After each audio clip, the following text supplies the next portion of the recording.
Kingdom 9D. Now we're still talking about what the restoration of God's kingdom on earth means for us. Okay, in Kingdom 8, it was about restoration of the vertical relationship with God, but in Kingdom 9, we're talking about the restoration of our horizontal relationships with each other.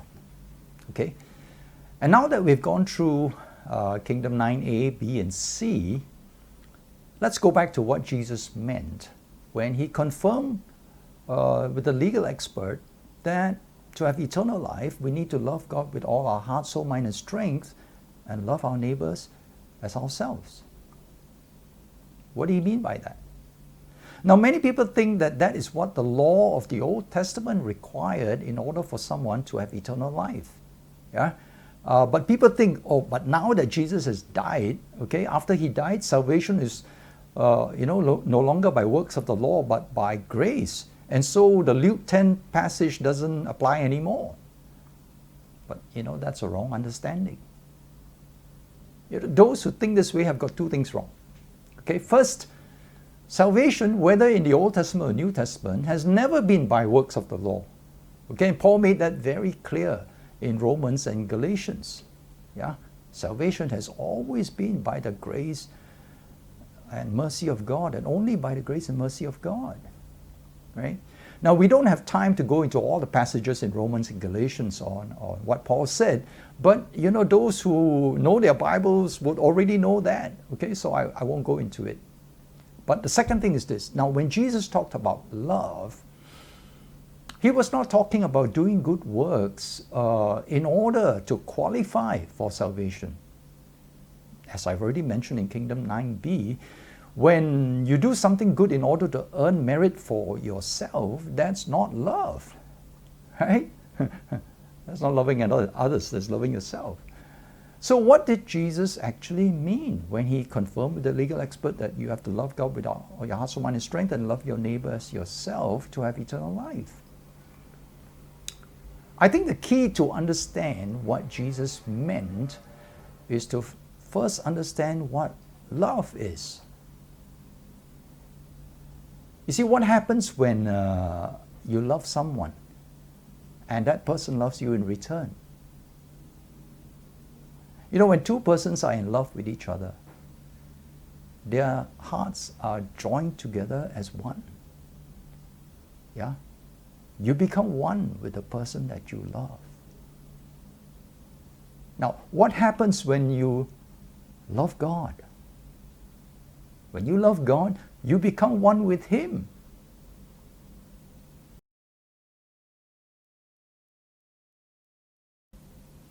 And so this is what Jesus meant. If we love God and love others, then we will be one with God. And if we are one with God, then His life, His eternal life would be in us. Yeah? So, the legal expert gave the correct answer. You will have eternal life in you if you love God and love others. But the problem was that he didn't understand what it means to love. Yeah? He's thinking like a lawyer. And I was a lawyer and know what that is. Yeah? And it's the same with those who are confused whenever they read that passage, because they don't understand what love is. And it's also because they keep thinking that eternal life is living forever in heaven. There will be no confusion if we understand what love is, and when we understand eternal life not in terms of time or place, as in heaven, but as the life of God. You see, there are three words for life in Greek. There's bios, there's suke, and there's zoe. Okay? Now, bios is from where we get the word biology, which of course refers to physical life. And suke is translated as soul or mind in the New Testament. Okay? And then there's zoe. Now, what's zoe? Okay. Jesus said, I am the way, the truth, and the zoe. That was That's the word in Greek for the word life there. So Zoe is the life of God. Zoe is the eternal life. Okay? And that life, that eternal life of God, begins in us when we are born again and we become one with God. Right? He begins to live in us. And that's why Jesus told the legal expert, do this and you will live. He didn't say do this and you will have eternal life in heaven. He said do this and you will live, meaning you will have it now. That life will begin in you now. So John said, he who has the Son has life. He who does not have the Son of God does not have life. So what is this life he's talking about? He's talking about God's eternal life, that Zoe in us. Right? If we are one with God, His eternal life would be in us. And what's the outflow, the natural outflow of that? Then the natural outflow of God's life, of His Spirit in us, is love for people.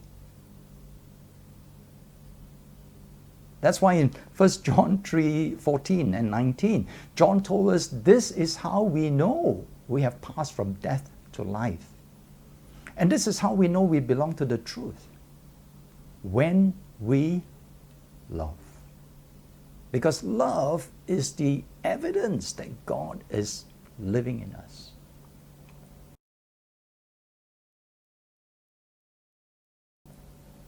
His life is in us. Okay? Now many people have this idea that salvation is something that's only between God and us and nothing to do with our neighbors or others. But John told us, no, you are mistaken. If the love of God is not flowing out of you, it means He's not living in you. His eternal life is not in you. Yeah? And John said that's because you are not one with God. Because if you're one with God, you would love. Okay?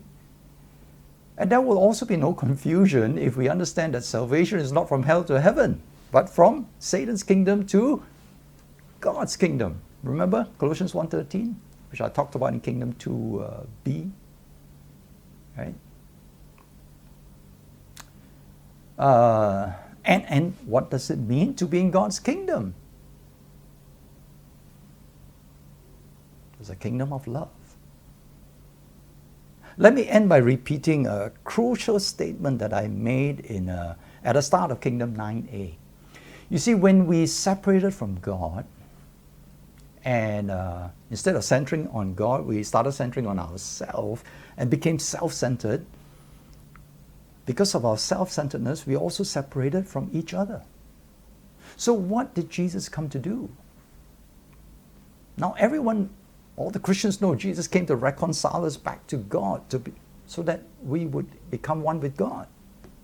But the other part, not many seem to be very conscious of that. Jesus came to restore us back to not only being one with God, but one with others. Because that's God's original design for us, which I talked about in Kingdom 4. And that's what it means to be in God's kingdom. Not just God and I, but God and I and others. Yeah? It is opposite to this world. It's opposite to Satan's kingdom, where everyone is self-centered. So we are saved from the kingdom of self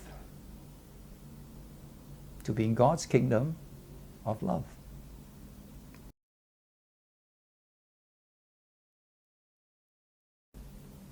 Okay, so as a quick recap now, what have we covered in Kingdom 8 and 9? In Kingdom 8 and 9, I've answered the question, what does the coming and restoration of God's kingdom mean for us? It means that we need to be surrendered to Jesus as King, okay, and also to be restored to love and oneness with others. But that can only happen when we are continually one with God. And we keep drawing life from Him and being filled with His love. Okay, so next in Kingdom 10, I will talk about what the restoration of God's kingdom means for the world. And then I'll go on to Kingdom 11, where I'll talk about what it means for the church.